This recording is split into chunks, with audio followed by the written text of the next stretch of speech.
Your Daily 180, 180 seconds of pure Bible study. Are you a committed disciple of Jesus Christ? You have to understand that being a committed disciple of Jesus, it is a learned process. Christianity is a learned religion. It's the best way to live, but it's demanding, and we have to say no to worldly passions. But also, I want you to recognize that it leads to conflict, and He expects us to engage. In Matthew chapter 10, Jesus sends out the 12 to preach. And notice what happens. He says to them in verse number 16, "Behold, I send you out as sheep in the midst of wolves. Therefore be wise as serpents and harmless as doves." Now let's just stop for just a moment. He says you're like sheep in the midst of wolves.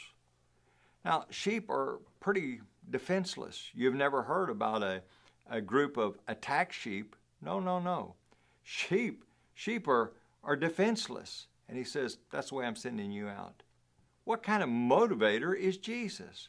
He's being honest with them, and He's being honest with us as well. And while there's some things that are only applicable to the apostles, there's some principles here for us as well. Verse 17, "But beware of men, for they will deliver you up to councils and scourge you in their synagogues." Why is Jesus saying this? Because He wants them to know Christianity, discipleship, involves conflict.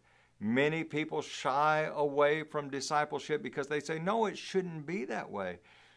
But you see, that's not really true. Notice verse number 22, "And you will be hated by all for my name's sake, but he who endures to the end will be saved." Isn't that amazing? Jesus was hated. We will be hated.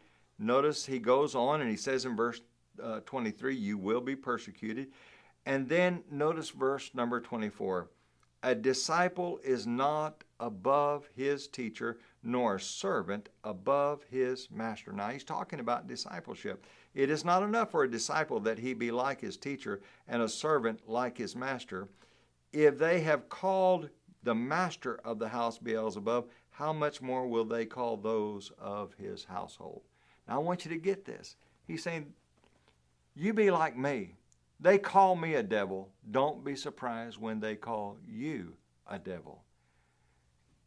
Being a fully committed disciple of Jesus Christ involves conflict. Join us again for your Daily 180.